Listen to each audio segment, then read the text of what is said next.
Hi යාළුවනේ. ඉතින් කොහොමද ඔයාලට? ඔන්න අදත් ඉතින් වීඩියෝ එකක් අරගෙන ආවා. එන්න මාත් එක්ක රසම රස අලහුද්දුකුයි රසම රස සැමන් ටෙම්පරාදුකුත් එක්ක බත් එකක් කන්න. ඉතින් එන්න අපි හදලා බලමු අලකාරී එකයි සැමන් එකයි. ඉතින් මේ විදිහට හදලා ඔයාලත් කාලා බලලා රසමට කමෙන්ට් එකක් දාලා තියන්න. ඉතින් යමු අපි වීඩියෝ එකට.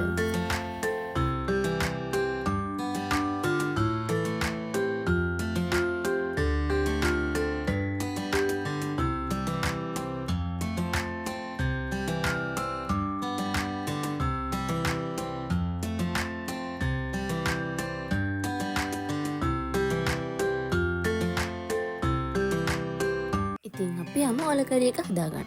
අපට අවශ්‍ය වෙනවා අල, ලොකු ලුණු, අපිට මේක රතු ලුණු ගන්නත් පුළුවන්, අවු මිරිස්, තක්කාලි, කරපිංචා. අපි මේ ටික අවශ්‍ය ප්‍රමාණයට සීනව කපා ගන්නවා.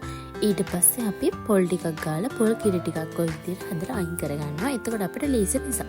දැන් අපි අල ටික අරගෙන හොඳට සෝද ගන්නවා. ඒ ටික සෝදගත්තට පස්සේ අපිට අවශ්‍ය ප්‍රමාණයට වතුර භාජනයකට දාලා ඒ අල සාමාන්‍යයෙන් ගෙඩිය පිටින් අපිට තම්බ ගන්න පුළුවන්. මම අල ටික අද තම්බ ගන්නවා. ඒත් කෑලි කපා ගත්තාම අපිට ඉක්මනින් ඒ ටික තම්බ ගන්න පුළුවන්. මම ඔන්න ඔය විදිහට සාමාන්‍යයෙන් 4ට වගේ කපා ගන්නවා. අවශ්‍ය වෙලාවදී කඩේක හදන වෙලාවට ඊට වඩා අඩුවෙන් ඔයාලට පොඩියට කපා ගන්න පුළුවන්. දැන් ඉතින් අපි අල ටික වතුර ටිකක් දාලා අපි ලිප කරලා දැන් අපි ලිපේ තියලා තියෙන්නේ. ඔය අතරේදී අපි අවශ්‍ය ප්‍රමාණයට ලුණු ටිකක් දා ගන්නවා. දැන් ඉතින් තියෙන්නේ අපිට ගෑස් එක ඔන් කරලා අල ටික තැම්බෙන්න තියන්න තමයි.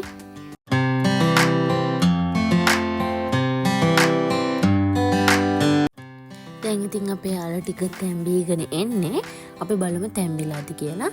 ලිපේ තියෙද්දිම හැන්දෙන් පොඩ්ඩක් පොඩි කරලා බලනවා. දැන් ගානට තැම්බිලා තියෙන්නේ. දැන් අපි ඒකට ඇල් වතුර ටිකක් දාලා පොඩ්ඩක් රස්නේ ගතිය අඩු කරගන්නවා. දැන් ඔය තියෙන්නේ මම අලවල පොතු ටික ඉවත් කරගෙන දැන් සාමාන්‍යයෙන් ලොකු අල කෑලි තියෙනවා නම් මම මේක සාමාන්‍ය ගානට කපා ගන්නවා. ඔයාලට කැමති නම් ওই විදිහට ලොකුවටම ඔහම තියාගන්න පුළුවන්. මම ඉතින් පොඩ්ඩක් කපන්න ඕනි කියලා හිතන නිසා මම ලොකු අල කෑලි ටික ওই විදිහට පොඩියට කපා ගන්නවා.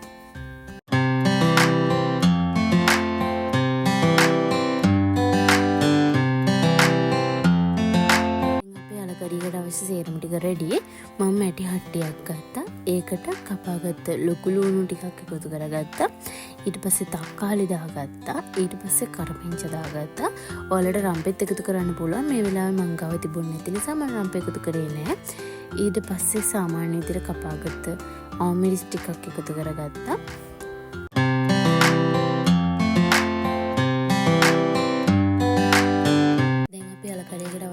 පහේ ටික එකතු කරගන්නවා. මුලින්ම ওই විදිහට 3-5 ටිකක් දාගන්නවා. රස අනුව තමයි මේ දේවල් ඇඩ් කරගන්න ඕනේ. ඊට පස්සේ ওই වෙලාවේදී රස අනුව අබ කුඩු ටිකක් මම දාගන්නවා. උකට අබ කුඩු ටිකක් දාගෙන ඊට පස්සේ කහ තමන්ගේ රස අනුව කහ දාගන්නවා. ඒ කියන්නේ වැඩිපුර කහ දාගන්නත් එපා. තමන්ගේ රස අනුව කහ දාගන්න. ඊට පස්සේ මම සූදුරු ටිකක් දානවා. ඔයාලට පුළුවන් ඔය වෙලාවේදී කුරුදු කෑල්ලක් දාන්න. මං ගාව කුරුදු තිබුණ නැති නිසා දාන්න ඕනේ නැහැ. ඊට පස්සේ මිරිස් තමන්ට අවශ්‍ය ප්‍රමාණයට මිරිස් ටිකක් දාගන්නවා.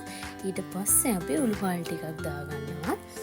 ඊට පස්සේ ලුණු රස අනුව ලුණු අඩු වැඩි කරගන්න පුළුවන්. ලුණු ටිකක් දාගන්නවා අපි ওই වෙලාවේදී.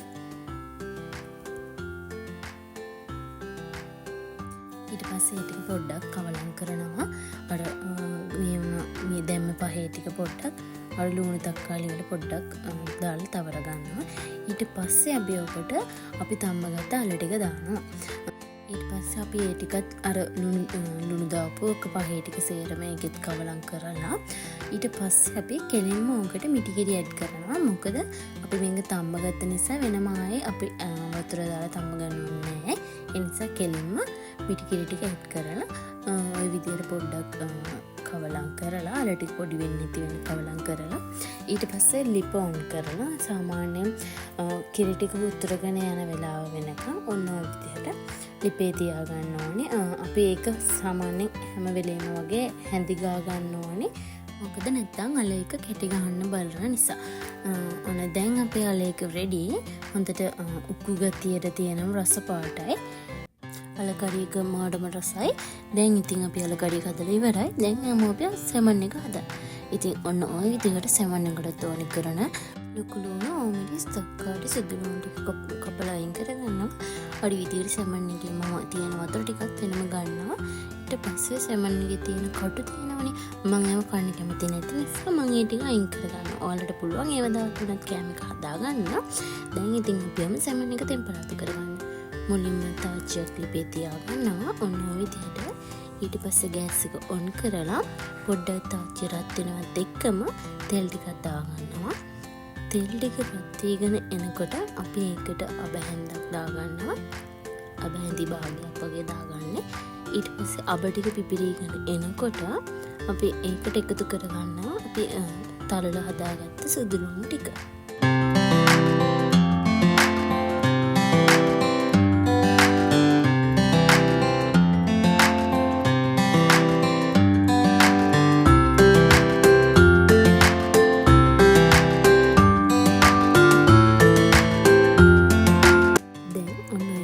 සුදු ලුණු ටික ඔය ආකාරයට බෙදීගෙන එනවත් එක්කම දැන් අපිට තියෙන්නේ කෑලි මිරිස් තමයි මම අද දාගන්නේ. කෑලි මිරිස් තමන්ට කැමති ප්‍රමාණයක් දාගන්න පුළුවන්. ඊට පස්සේ මම සූදුරු එකතු කරගත්තා.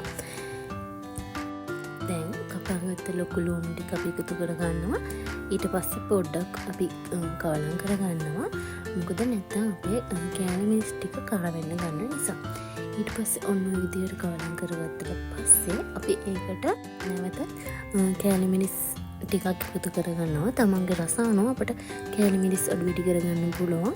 මේ විදිහට කෑලි මිරිස් දාලම හදන්න අමුතුම ලස්සනකුත් එක්ක රසකුත් එනවා. ඉතින් අපි ඊට පස්සේ ඔන්න ඔය විදිහට උළු වහල් ටිකක් දාගන්නවා. දැන් අපි කපාගත්ත තක්කාලි ටික, අමු මිරිස් ටික, කරපිංචා ටික එකතු කරලා අපි ඊට පස්සේ ඔය ටික ලිපේ තියෙද්දි ඔන්න ඔය විදිහට පොඩ්ඩක් කවලම් කරගන්න ඕනේ. දැන් අපි ටික කවලම් කරගන්නවා.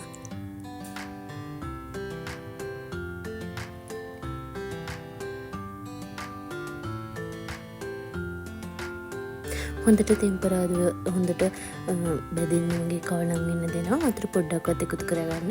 ලුණු ටික හොඳට ලුණු ටික අර සුවඳ එන්න හොඳට බැද ගන්නවා. දැන් අපි ඒකට දාගන්නවා කා චුට්ටක්. ඊට පස්සේ බෙදපු තුන පහ ටිකක් දාගන්නවා. ඊට පස්සේ අපි එකතු කරගන්නවා ගම් මිරිස් ටිකක්. මේ හැමදේම තමයි රස අනුව එකතු කරගන්න පුළුවන්. දැන් අපි ඒ ඔක්කොම ටික කවලම් කරගන්නවා. පොඩ්ඩක් තෙල් එක චුට්ටක් මේ දේවල් බෙදෙන්න දුන්නම අනිම රසයි. ඉතින් අපි ඒකට එකතු කරගන්නවා රස අනුව ලුණු. ඒක අපි නැවතත් ඒ ටික කවලම් කරගන්නවා.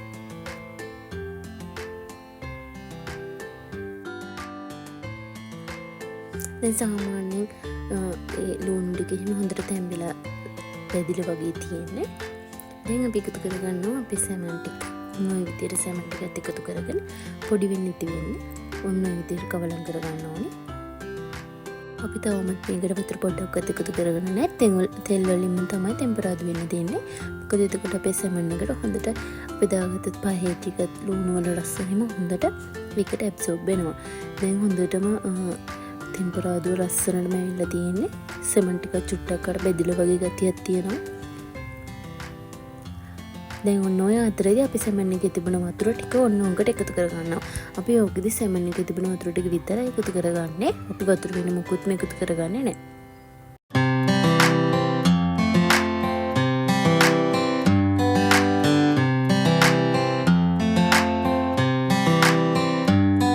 දැන් අපේ සෙමන් ටෙම්පරාදු හොඳටම හැදිලා තියෙන්නේ.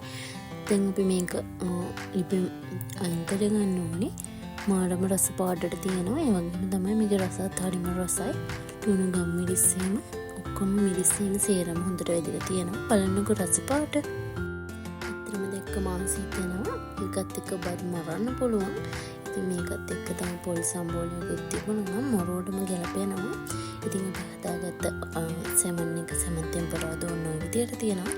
තෙල් ටික බේරිලා හරිම රස පාටයි. ඒ වගේම තමයි හරිම රසයි. දැන් ඔය අලකරි එක අලිකරි එකත් හරිම ඔක්කොට රසට තියෙනවා.